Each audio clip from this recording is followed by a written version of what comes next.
Hello, everyone. Welcome back to Plot Lines. I'm your host, Connor, and today we're going to be talking about the American Empire and why it needs to end in order, as it's stated in the title, America for America to survive. Now, most people don't think of America as an empire.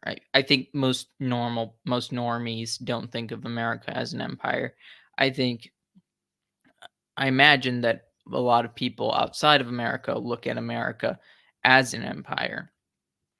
And I also it's also called sometimes sort of the gay American empire.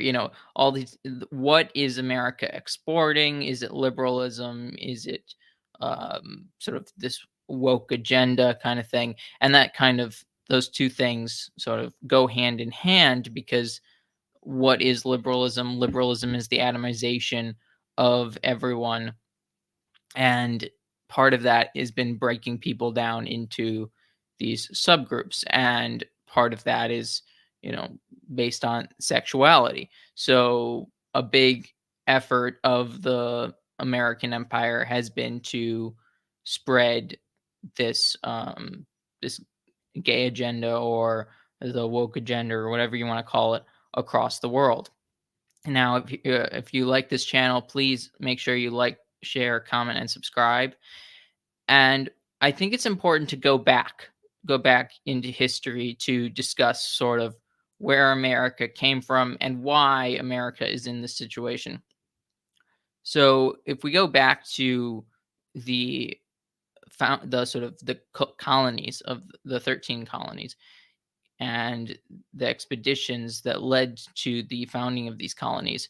Many of them many of them were religious based, but not in the sense that we normally think of it. I think we always think of the Puritans, and they're coming from Europe because of the big bad Episcopalians, which, or big bad Church of England, I should say, which is kind of odd because in some sense, they had become very powerful in the UK, or sorry, in England, I should say.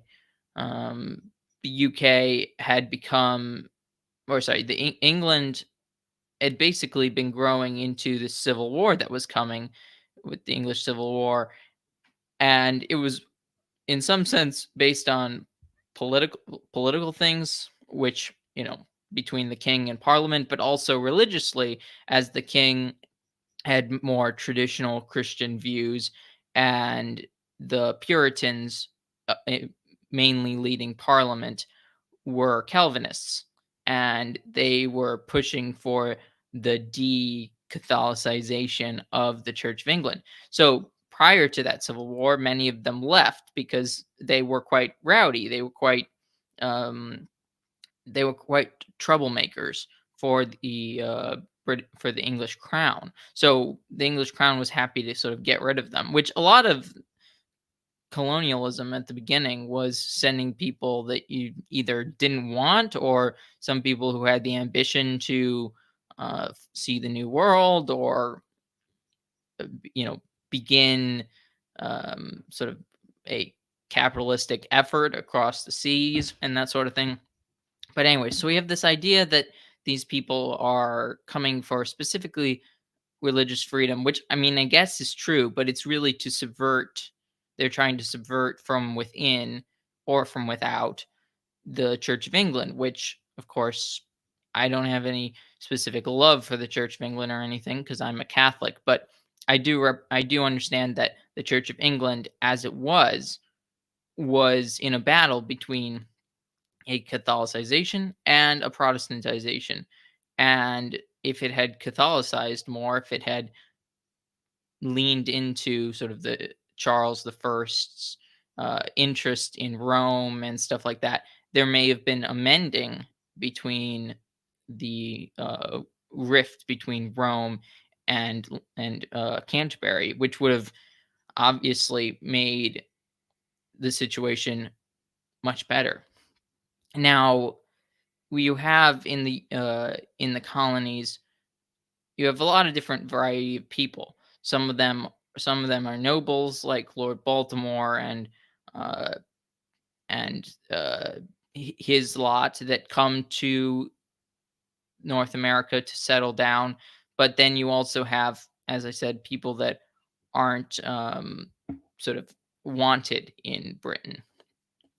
And this concept led to basic led to basically the culture of the United States. Think about it that way.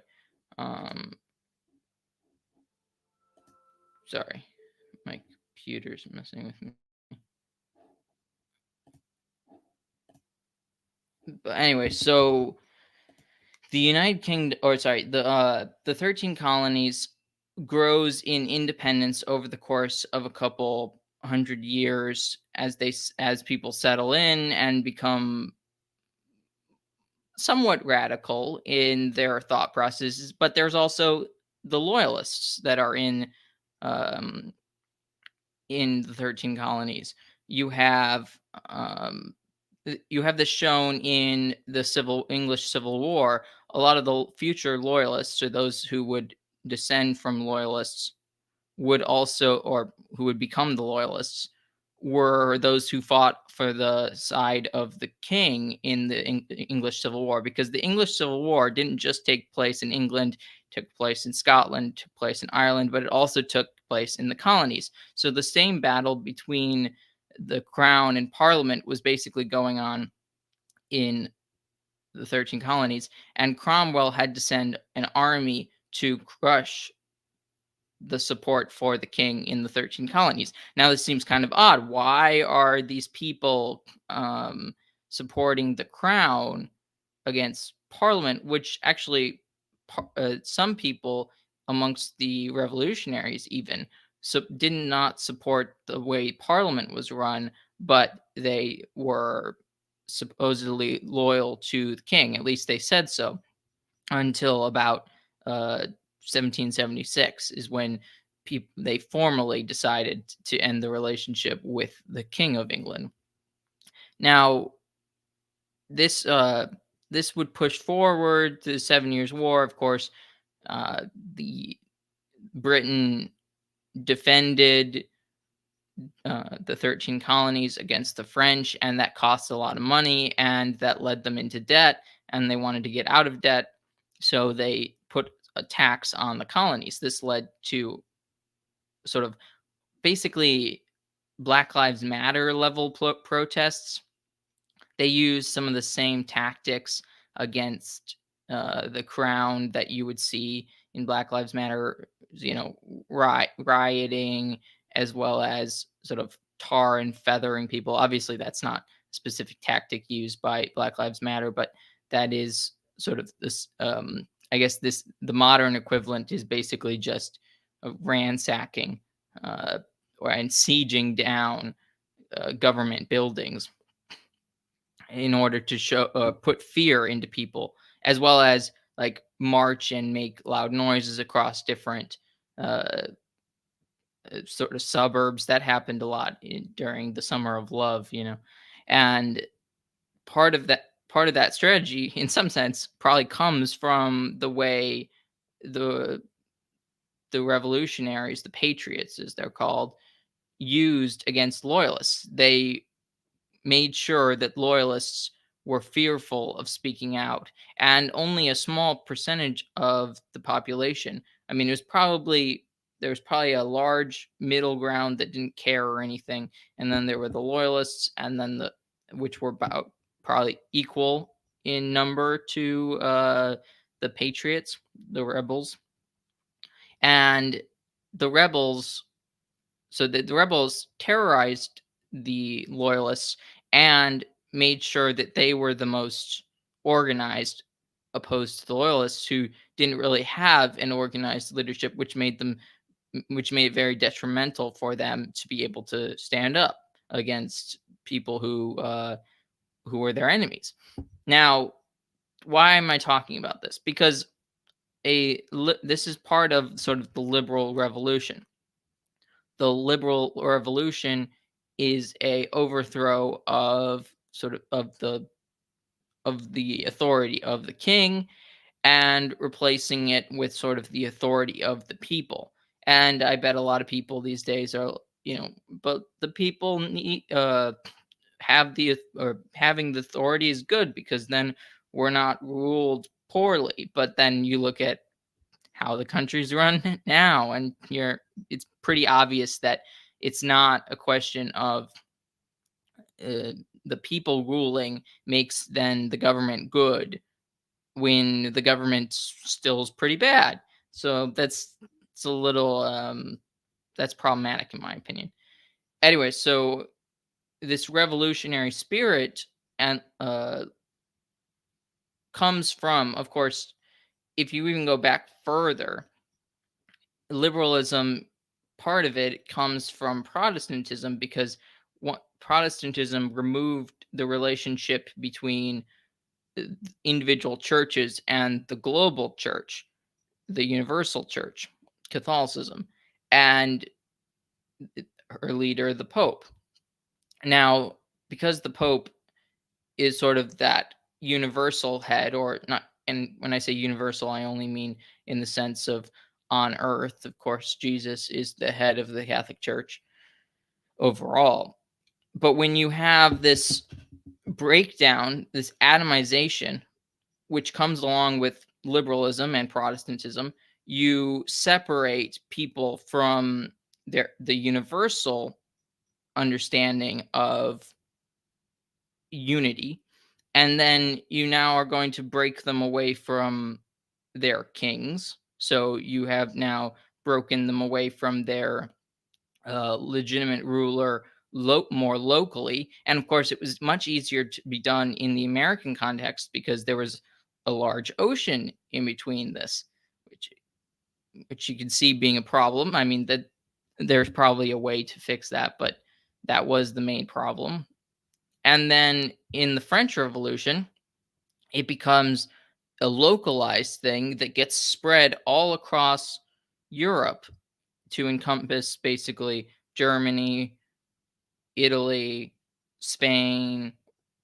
Not Russia wasn't as much attached, affected by it, but basically this also led to the destruction of the Spanish Empire.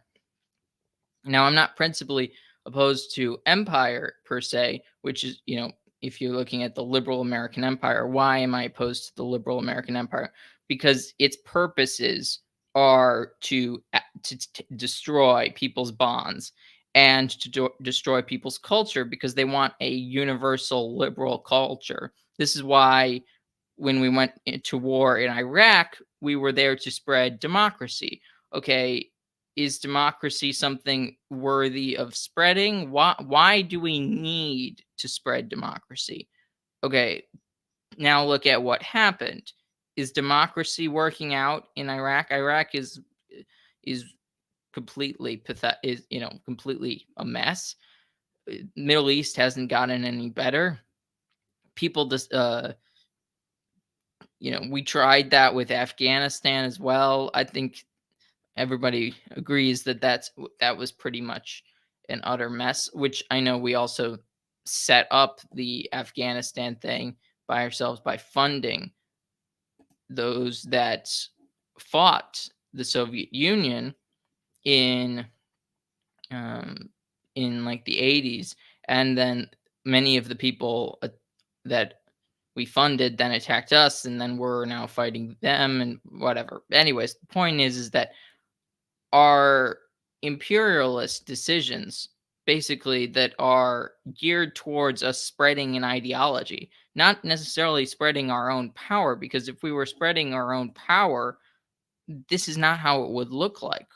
We're doing everything detrimental to our own um, situation. It's very similar to the way the British Empire started sabotaging itself because of buying into the liberal ideology. At Versailles, it sabotaged itself. Just joining World War One, joining World War Two, all of these things were sabotaging itself, and we continue to do that in our own way. Of course, we picked up the British Empire. We sort of took over for the British Empire because the British Empire was basically destroyed by its fighting of 2 world wars, and we had all the money.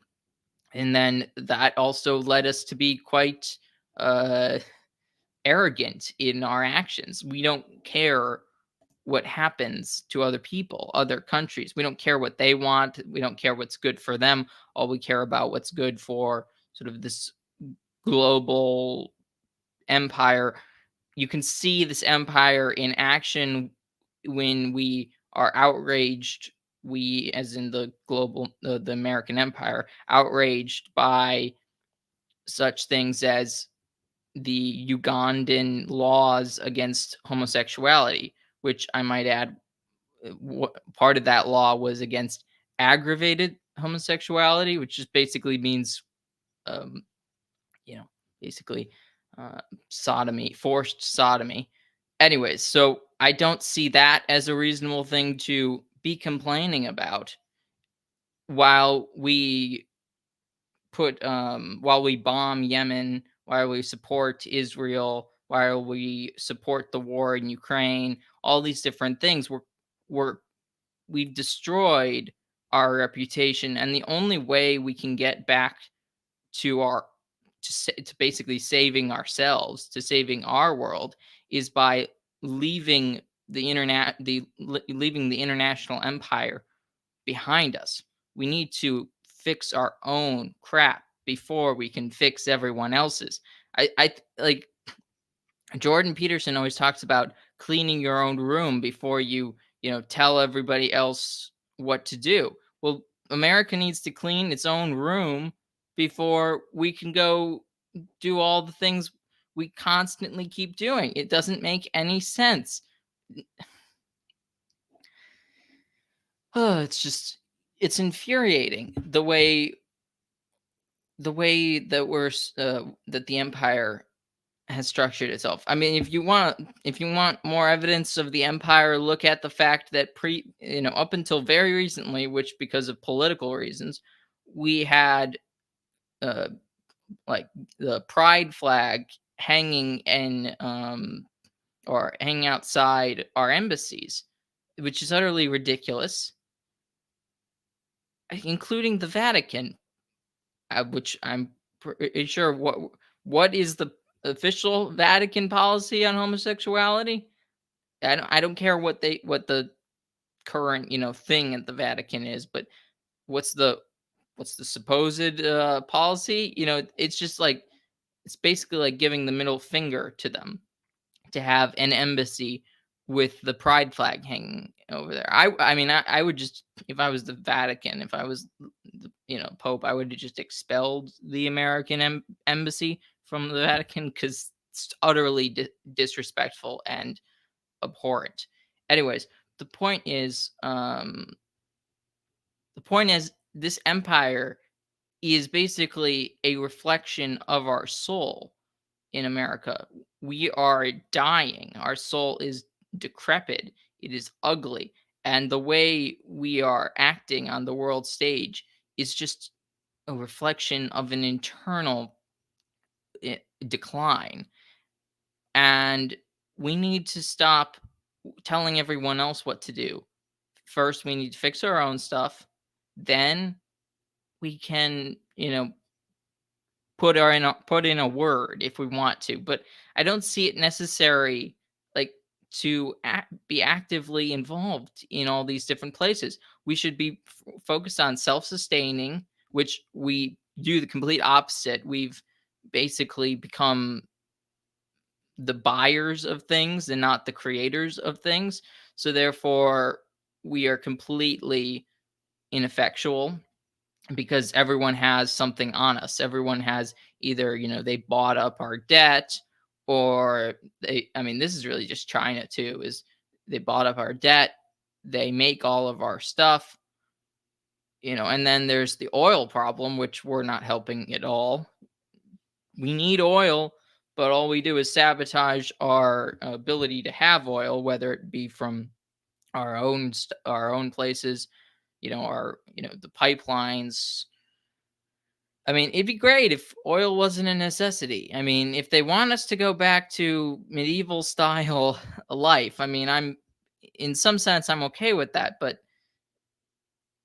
they're going to kill millions of people in order to do that. Probably billions people to do that. So on that level, I'm not okay with it. But in sort of a hypothetical going back to medieval style the life, that sounds peaceful, but the costs are way too high. And the main people who are going to be affected by the original decrease of these things is going to be the death toll in the third world is just going to be absolutely horrific if we suddenly tell them, you know, no more like no more oil, no more cars, no more anything. You know, it's just a terrible strategy. Um, but anyways, so I mean, this is the global American empire. It is spreading the ideology of wokeness, and part of that really is sort of the decay of it.